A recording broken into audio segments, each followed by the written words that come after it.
வெளியிட படக்குழுவினர்கள் பெற்றுக் கொள்வார்கள். படத்தோட டீம் எல்லாரும் இருந்தீங்கன்னா அப்படியே ஸ்டேஜ்க்கு வந்துருங்க. படத்துல நடிச்சு வேற யாராவது அங்க இருந்தீங்கன்னா அப்படியே ஸ்டேஜ்க்கு வந்துருங்க. அசிஸ்டன்ட் டைரக்டர் வாங்க, அப்படியே கீழே எல்லாம் உட்காந்துருங்க. அப்பதான் போட்டோல வருவீங்க.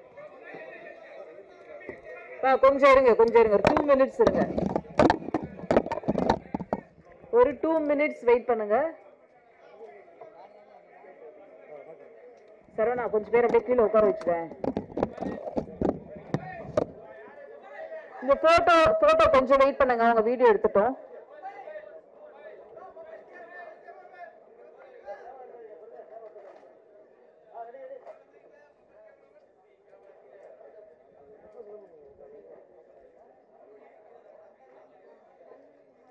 சார் பின்னாடி நின்னா தெரிய மாட்டேங்க, அப்படியே வந்துருங்க.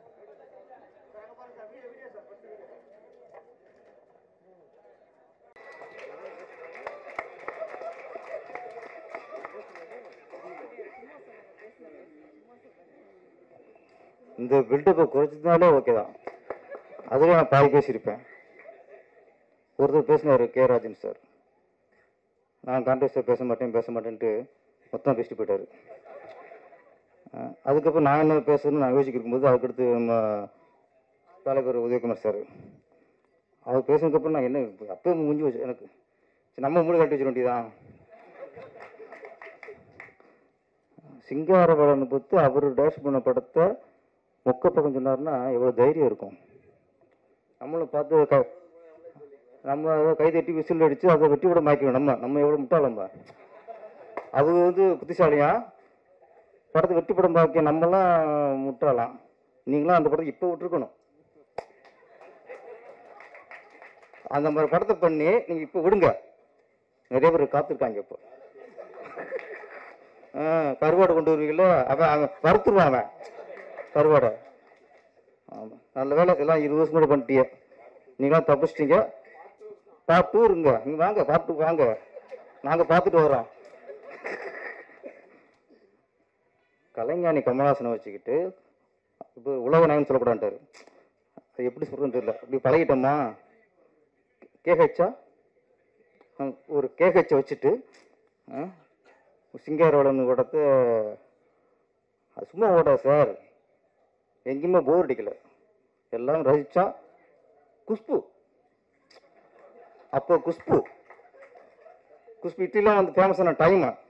ஆனால் அது ஒரு காரணம். நீங்கள் உங்கள் கதையை விட்டுருங்க, எங்களுக்கு குஷ்பு முக்கியம். அப்போ அது பாங்க சின்ன வயசில் ஜட்டி போட்டு விட்டீங்களா. அப்புறம் ஓடாது.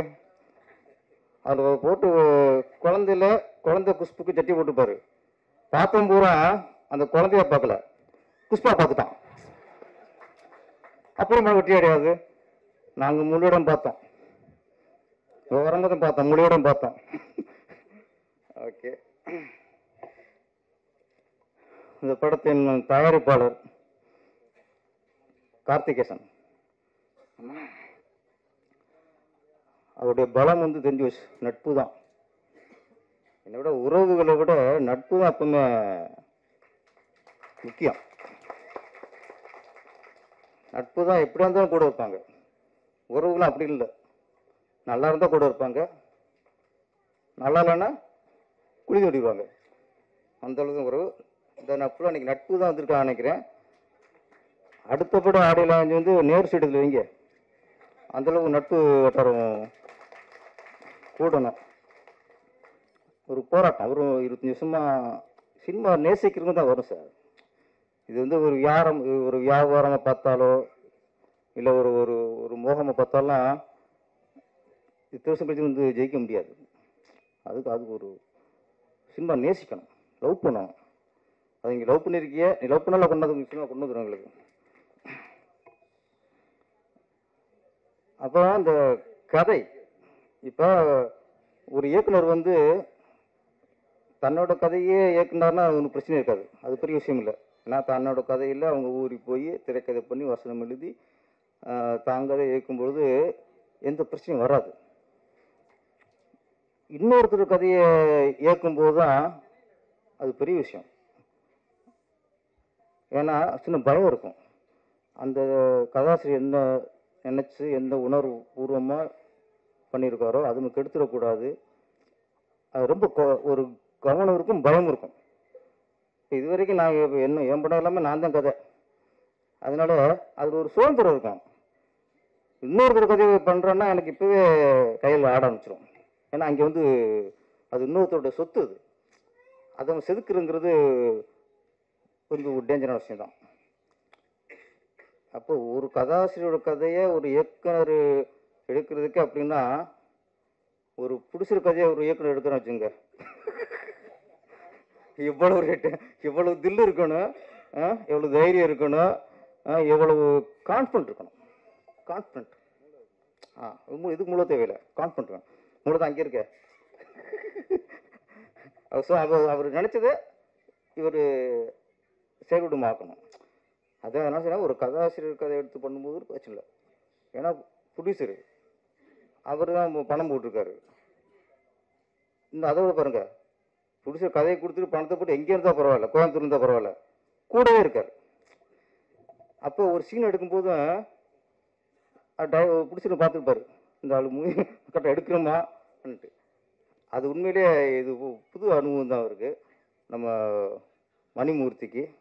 அதனால் இங்கேயே நீங்கள் பாஸ் ஆகிட்டீங்க. ஏன்னா இருக்கிறதே சந்தோஷமாக உட்காந்து யாருன்னா பிடிச்சது தான். நல்லா சிரிச்ச முகம்னா ஒரு மினி வினிச்சக்கரவர்த்தி மாதிரி. ஆமாம், சைடில் பார்க்கும்போது அப்படி டக்குன்னு வினிச்சக்கரவர்த்தி எங்களுக்கு ஞாபகம் வந்துச்சு. ப்ரொடியூசரு, டைரக்டர் எல்லாருமே, ஹீரோ எல்லாருமே, ஹீரோயின் எல்லாருமே ஹாப்பியாக இருக்காங்க. இதுன்னு தெரிஞ்சு வச்சு படம் நல்லா வந்திருக்குன்ட்டு. சரி, நீங்கள் தான் ஓகே. அவர் கதை ஒரு திரைக்கதை. ஆமாம், இங்கே ஒரு விஷயம், நல்ல விஷயம் நடந்துச்சு. ப்ரொடியூசர் பேசும்போதும் சரி, இயக்குனர் பேசும்போதும் சரி, கதாநாயகன் பேசும்போதும் சரி, கதாநாயகி அனுசுயா, நான் கரெக்டாக பேர் வச்சுட்டேன், காம வச்சுருக்கேன், நீங்கள் தான் மறந்துட்டியே. எஜமான், என்ன எஜமான்? இல்லை நீ கேட்டதுனால வச்சுட்டு அவன் நம்ம மறந்துடக்கூடாது. அதுக்கப்புறம் நானும் மூஞ்சியை பார்த்தேன், நீங்கள் அழகு சொன்னதுக்கப்புறம் தான் நான் பார்த்தேன். ஏற்கனவே நீங்கள் ரசிச்சிட்டியே, நான் பார்க்கவே இல்லை. என்னடா சின்ன கவுண்டர் பார்த்து ரசிச்சிருக்காரு, அப்போ நல்ல ஹீரோனத்து இருக்கும். ஏன்னா சோனியாவே பம்பர் விட்டு வருவார். ஆனால் அந்த ரசனா அவர் கரெக்டாக இருக்கும். அப்புறம் நானும் பார்த்தேன், கலையாத்தான் இருக்கீங்க அனுசுயா, அவர் சொன்ன மாதிரி பெரிய ஹீரோயின் ஆயிருவீங்க. ஓகே ஓகே, கண்டென்ட் மாறி போச்சு. இங்கே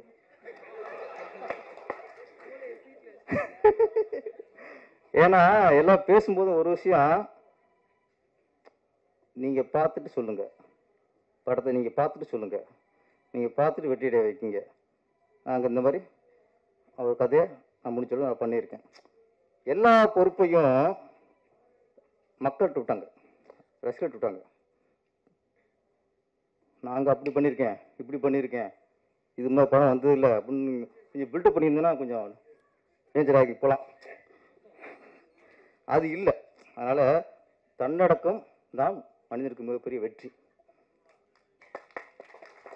அந்த தன்னடக்கம் வந்து புடிச்சிட்டு இருந்துச்சு, இயக்குனர் இருந்துச்சு, நம்ம அசோக் ஹீரோட்டு இருந்துச்சு. இன்னொரு விஷயம், நம்ம ட்ரெயிலர் பாடல் பார்க்கும்போது ஃபஸ்ட்டு சாங் அந்த திருவிழா அட்மாஸ்பியர் ரொம்ப சிறப்பாக இருந்துச்சு. உண்மையிலே ஒரு திருவிழாவில் போன ஒரு எஃபெக்ட் இருந்துச்சு. அது ஒரு இந்து கோயில் ஃபேக்டர். அதுக்கடுத்து எல்லாம் உள்ள அல்லான்ட்டு ஒரு பாடல் ஐயா பண்ணாரு, நல்லா பண்ணீங்கன்னா. அதுக்குள்ள பேக்டாப் பள்ளிவாசல், ஒரு இஸ்லாமிய பேக்டாப். அதுக்கப்புறம் டியோட் சாங். அங்கே இங்கே பார்த்தா சர்ச்சு தெரிஞ்சு, சிலுவை தெரிஞ்சு. அப்போ ஒரு 3 பாடலையுமே எங்களுக்கு எம்மதமும் சம்மதமும் தர டைரக்டர். இந்துக்களை காட்டாரு, இஸ்லாமியர்களை காட்டாரு, கிறிஸ்தவத்தையும் காட்டாரு. நான் சினிமாவில் தான் சார் நம்ம எம்மதம் சம்மதங்கிறோம், எல்லா ஜாதியும் ஒன்றுங்கிறோம், சினிமா சொல்லிக்கிருக்கோம். ஏன்னா சினிமா இன்னைக்கு சினிமாக்காரன் தான் அதில் பொறுப்பாக இருக்கான். வெளியே போயிட்டா மதம் தான் இன்னைக்கு குழப்புறது இடமா போச்சு, அரசியல் பண்ணுற இடமா போச்சு, ஜாதி தான் இன்னைக்கு அரசியல் பண்ணுற இடமா போச்சு. அந்த வகையில் நாங்களாம் சினிமாக்காரங்களில் ரொம்ப ரொம்ப பெருமை.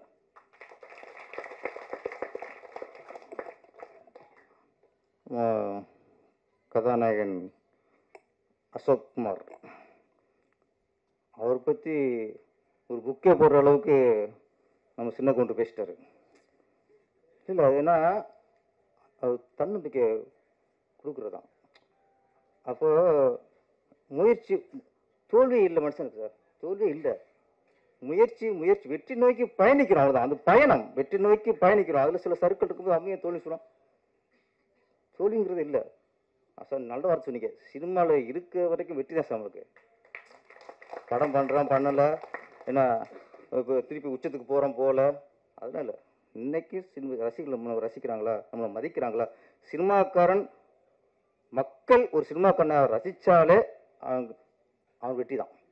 அந்த அந்த மதிப்பை நம்ம ஏற்படுத்திக்கணும், அவ்வளோதான். மதிப்பு ஏற்படுத்தணும். கேட்டாங்களே இப்போ சொல்கிறாங்களே, ஏன் சார் படம் பண்ணல, ஏன் சார் படம் பண்ணலன்னா உங்களை மதிக்கிறாங்க, உங்களை எதிர்பார்க்குறாங்க, அதுதான் வெற்றி. இவெல்லாம் படம் பண்ண வந்துட்டானா முடிஞ்சு, படம் பண்ண போறியா திரும்புமா அப்படின்னா அதுவும் அந்த பேரும் வாங்கிடக்கூடாது. என்ன அங்கே தான் ஒரு இதாயிரும். அது வரைக்கும் எல்லாம் வெற்றி தான். அசோக் குமார் பொறுத்த வரைக்கும் சினிமாவில் ஒரு கஜினி முகமது வரும். ஏன் கஜினி முகமதுனா அவருக்கு தோல்வி இல்லை, முயற்சி தான். முயற்சி முயற்சி முயற்சி கடைசி வெற்றி. அப்போ நீங்கள் நாங்கள் வந்து சொல்லும்போது என்னடாது நம்மளை சொல்கிறாங்களே அப்படின்னா, இது நான் உங்களை வெற்றிக்காக வாழ்த்துறோம், உங்களை தூக்கி வைக்கிறோம். ஏன்னா மனசார பாராட்டுறது. ஏன்னா இது உங்கள் உழைப்புக்கு கிடைத்த வெற்றி. ஏன்னா அவ்வளோ ஒரு இயக்குனர் உங்கள் மேலே அந்த நீங்கள் வெற்றி அடைந்த ஆதங்கத்தில் அந்த அந்த இதில் தான் இவ்வளோ நேரம் பேசினார் உங்களை பற்றி. இதுதான் வெற்றி. இவ்வளோ ஒரு இயக்குனர் உங்களை பற்றி பேசும்போது வேறு என்ன இருக்குது? என்னை விட பேசல அவர் ஆப்போசிட்டானாரு. கொஞ்சம் போகிறதுக்குள்ள அரசியல் பண்ணிட்டாங்கன்னாரு. நாங்கள் அண்ணன் தம்பி பாசம் அப்படிதான் இருக்கோம், அப்பப்போ அடிச்சுக்குவோம் குடிக்குவோம். உங்களை தூக்கி வச்சிட்டா சார். என்னன்னா இப்போ ஒரு விஷயம் அசோக் குமார்னு இல்லை, சில ஹீரோக்களை நாங்கள் நினைப்போம் சார், தொடர்ந்து படம் பண்ணிட்டு சின்ன சின்ன படமாக பண்ணிக்கிட்டு இருப்பாங்க. சார் இந்த பையன் ஜெயிக்கணுமே, இந்த பையன் ஜெயிக்கணுமே அப்படின்ட்டு எங்களுக்குள்ள ஆசை இருக்கும், ஒரு ஆர்வம் இருக்கும். அப்போ அந்த ஹீரோ சின்ன ஹீரோ இருப்பார், 20 லட்சம் சம்பளம் வாங்கியிருப்பார். அப்போ அந்த ஹீரோ ஜெயிக்கணும்னு நாங்கள் நினைப்போம். சின்ன கொண்டு வாங்கி போச்சு. உதயகுமார் சார் நினைப்பார், அரவிந்த்ராஜ் சார் நினைப்பார், நிறைய இயக்குனர் நினைப்போம். அப்போ அந்த ஹீரோட படம் திடீர்னு படம் பிரிக்கிட்டாரு, சந்தோஷமா இருக்கும். சார் சின்ன ஹீரோ படம் ஜெயிச்சிருச்சியா, என்ன நினைக்கிறோம், ஒரு சின்ன ஹீரோ படம் ஜெயிச்சிருச்சியா அப்படின்ட்டு எல்லாம் சந்தோஷம். இண்டஸ்ட்ரி சந்தோஷப்படும், எல்லா இயக்கம் சந்தோஷப்படுவாங்க, பிடிச்சி சந்தோஷப்படுவாங்க. அது ஜெயிச்சதுக்கு அப்புறம் 20 லட்சம் வாங்கின அந்த ஹீரோட்ட திருப்பி போனா 3 கோடி கொடு. ஒரு படம் ஜெயிச்சிச்சு, எல்லாம் சந்தோஷப்படும் இல்லையா? ஏன் சந்தோஷப்படுறோம்? ஒரு 20 லட்சம் வாங்கின ஒரு ஹீரோ படம் ஜெயிச்சா அடுத்து ஒரு 50 லட்சம் வாங்குவாப்புல, ஒரு 1 கோடி வாங்குவாப்புல.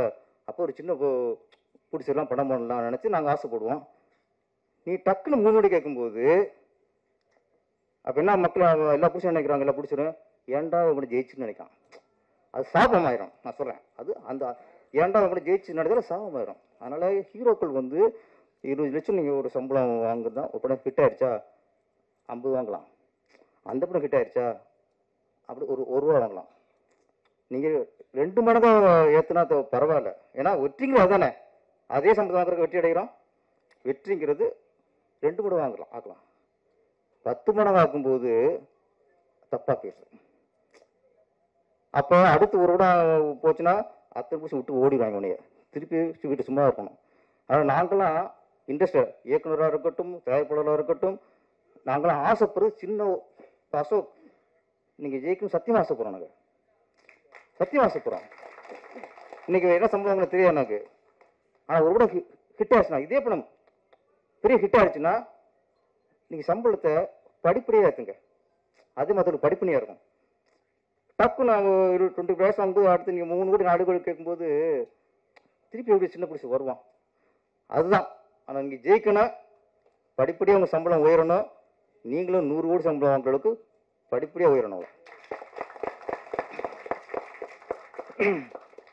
மற்றபடி படம் லாரா இன்னொரு டாபிக் வேணாம் என்ன அது மாதிரி எல்லாம் சொல்லி பேசியாச்சு. ஒன்றே சில ரசிகர்களுக்கு சொல்லிக்கிறேன், ஒரு படம் சின்ன படமோ பெரிய படமோ பெரிய ஸ்டார் படமோ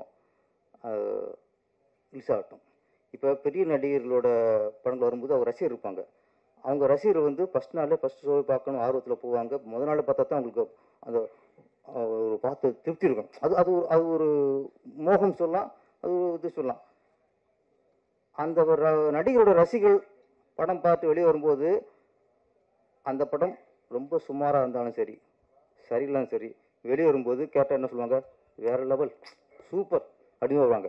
ஏன்னா அந்த நடிகரோட ரசிகன் அவன் வெளியே வரும்போது சான்ஸே இல்லை, வேற லெவல் வருவான். அப்போ எத்தனை பார்த்துருக்கோம். அப்போ அந்த படம் சரியில்லைனா கூட ஃபஸ்ட் நாள் பார்த்ததுக்காக அவன் கொடுத்த காசை போச்சேன்னு நினைக்க மாட்டாப்புல, வந்துடுவான். அவன் பார்க்கட்டும், பிரச்சனை இல்லை. ஆனால் ஒரு ரசிகர் வந்து உன்னோட அந்த 200 ரூபா மிகப்பெரிய விஷயம் தெரியுதுல்ல உனக்கு, அந்த நேரம் 3 மணி நேரம் தேட்டரில் உட்கார அந்த காலம் மதிப்புள்ளதாக இருக்குல்ல. ஒரு படம் வெளியே சரியில்லைன்னா வெளியே வந்துட்டு என் பணம் போச்சு, என் டைம் போச்சு, ஐயோ கொண்டுட்டாங்களே கொடுமைப்படுத்துறாங்களே இப்படியும் போது நான் கேட்குறேன், நீ ஏன் முதல்ல அந்த படத்துக்கு போனேன்? நீ உனக்கு 200 ரூபா பெருசு, அந்த டைம் பெருசு. படம் சரியில்லைன்னா அப்படியே இது லைஃபே போன மாதிரி உனக்கு கொடுமைப்படுத்த மாதிரி துடிக்கிற. நீங்கள் ஏன் சார் ஃபஸ்ட் நாளில் ஃபஸ்ட்டு ஷோவை நீங்கள் ஏன் போகிற? உன் படம் பெருசு, நான் என்ன பண்ணணும்? அந்த படம் நல்லா இருக்கா நல்லா இல்லையான்னு விசாரிச்சுட்டு போகணும்ல, விசாரிச்சு போகணும்ல. ஓன் தப்பு. இன்னைக்கு எத்தனை நீங்கள் வந்து எல்லா யூடியூப் சேனல்ஸ் நிறைய இருக்குது, புட்டு சில மாதிரி எல்லா இதையும் நீங்கள் நம்பிடக்கூடாது. சேனல்லையே நம்மளுக்கு தெரியும் எது தரமான சேனல், எது தரமாக விமர்சனம் பண்ணுது. ஏன்னா சினிமாவும் அரசியலும் விமர்சனத்துக்கு உட்பட்டது. நாங்கள் என்ன சினிமாவில் நீங்கள் விமர்சனம் போது உங்களை தூக்கி கைது பண்ணி கூட வைக்க முடியாது, அரசியல் பண்ணி விடுவாங்க, நாங்கள் பண்ண முடியாது. அதனால் இது நீங்கள் வந்து படம் பார்க்கும்போது தெரிஞ்சுட்டு போங்க தயவுசெய்து. இல்லை ஃபஸ்ட் நாள் பார்க்க பாருங்க, சும்மா வந்து படம் சரியில்லை சரியில்லை ஒரு நாகரிகம் சொல்லிட்டு வந்துருங்க. இங்கே பாதிக்குது. நீங்கள் வந்து ரொம்ப போட்டு பார்க்கும்போது அது வந்து எனக்கு சில படங்கள்லாம் நான் ஒரு படம் பார்த்தேன் முன்னெல்லாம் எனக்கு பிடிக்காம இருக்கும், வெளியே படம் இது சூப்பர் விட்டு ஓடி இருக்கும். சில இடம்லாம் இது படம் இதாண்டா அப்படின்னு நான் நினச்சிருக்கேன், படம் அது அவுட் ஆகிருக்கு. என் ரசனைக்கு இருக்காது. என் ரசனைக்கு ஒரு படம் பிடிக்கலைன்னா மற்றவங்க ரசனைக்கு பிடிக்கும். நம்ம வந்து நீதி இல்லை. தயவுசு இந்த மாதிரி பணம் போச்சு டைம் போச்சு இப்படி பதறவங்க தயவுசு இப்போ ஃபஸ்ட் நாள் போகாதீங்க. படத்தை நல்லா தெரிஞ்சுக்கிட்டு நல்லா இருக்க நல்லா தெரிஞ்சுக்கிட்டு போங்க. நன்றி. இந்த படம் லாரா மிகப்பெரிய வெற்றியடையணும். இயக்குனர், தயாரிப்பாளர், நடிகர்கள் அனைவருக்கும் இந்த படம் மிகப்பெரிய வெற்றி பெற. நன்றி, வணக்கம்.